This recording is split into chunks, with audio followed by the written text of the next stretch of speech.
Welcome to my room.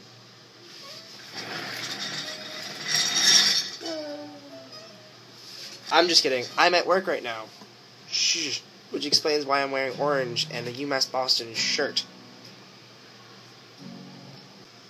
Alright, so we've all had that one favorite show or movie that we just had to watch when we were kids. It was so easy to become mesmerized by the storyline because the story was fantastical and we could put ourselves inside it and outside it, and it just became who we are.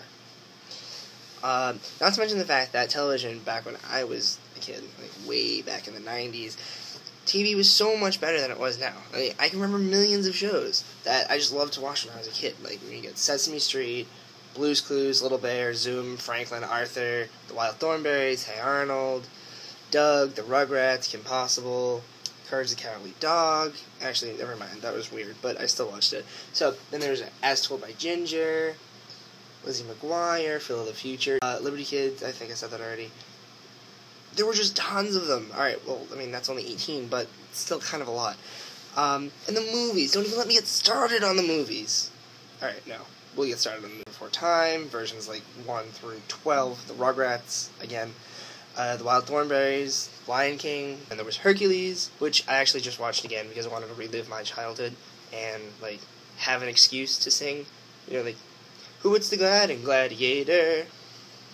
Hercules puts the glad in Gladiator.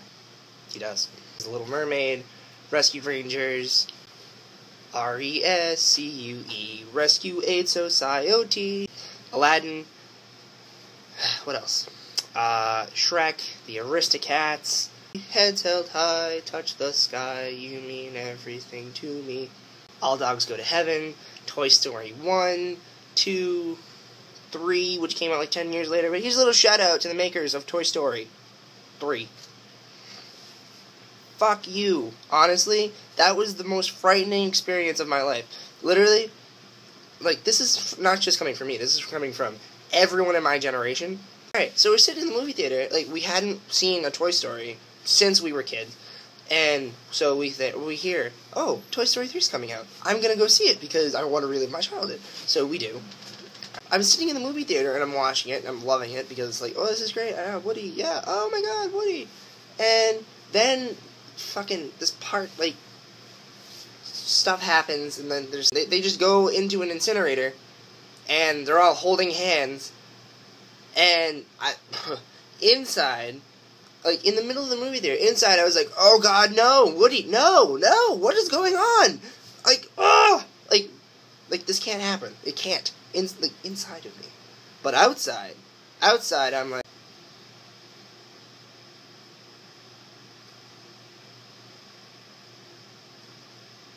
because my cousins are in the movie theater.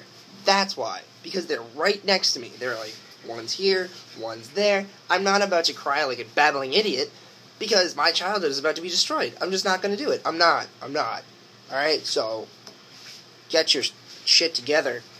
Pixar, or whoever made, I don't know. It's either Pixar or Disney. It's really the only two. And then there was Balto 2, Anastasia, the Goofy Movie, A Bug's Life.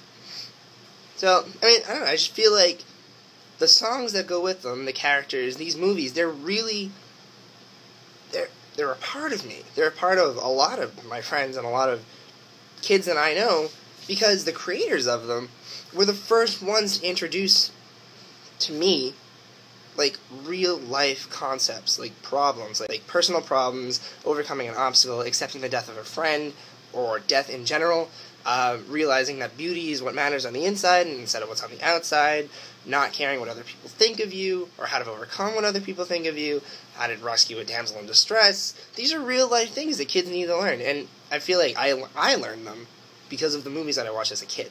And I think that that's, like, a major part of childhood literacy, because a big thing that we're talking about in class is how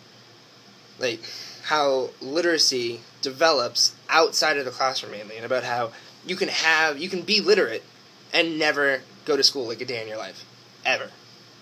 So, I mean, that tells us that people are learning literacy somewhere else. Where are we learning it? Well, I'm going to say that I learned it and I became literate, and grasped a lot of these concepts because of the movies that I watched as a kid. And because I got so involved in the movies. Like Land Before Time, my cousins and I, we would always go around like I'm a dinosaur. And she'd, like, my cousin, she would always, like, pretend like you're this. Pretend like you're doing this. Pretend like this happened. And he used to drive me freaking crazy. But she was directing. She visualized a scenario and a storyline. And the rest of us we were actors in that storyline. And then I would usually contribute to that angrily because she was pissing me off. But it was a collaboration. And we worked together to create a storyline. Whose phone is going off? I just want to finish the movie. I just want to get it done.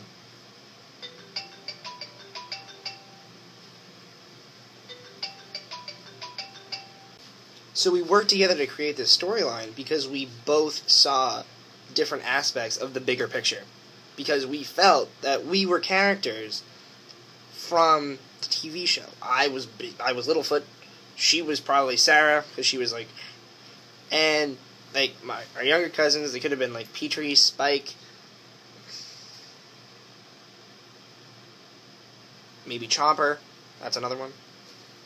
But my point is that we identify with these movies, especially as kids. We identify with these movies, or these TV shows, because we see various aspects of ourselves in the characters. And I think that that's a big thing, because... If Littlefoot's having an issue, if Littlefoot's having a problem that I can somewhat relate to, like, millions of years later,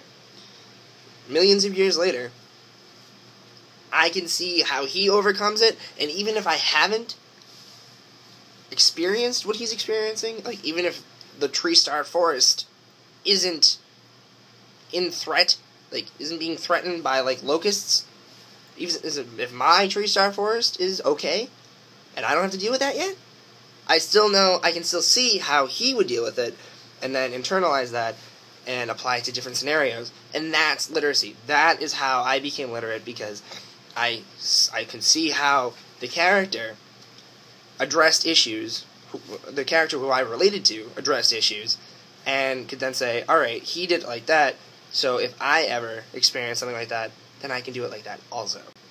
What's an alternative? An alternative to learning them through the movies that I'm watching, other than actually living it out, would be for someone else to tell me how to do it, outside of Disney or Pixar.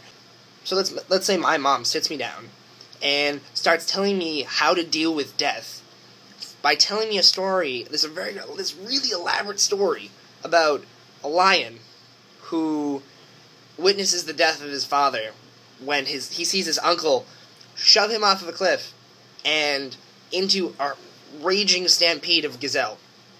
And my mother could tell me that the lion went to a field and looked in the stars and sang a song about it and, like, saw his father's face in the stars, and she would have been like, and that means that even if people die, they're always with you, or in the stars. And I would have looked at her like...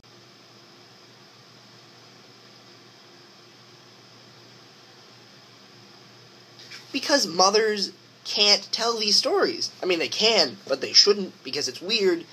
But it's okay if we see the lion. And if people don't... If we see, like, if Pixar or Disney shows us or tells us the story, because they show it to us and they don't directly connect it, be like, hey, you're the lion. You're the lion.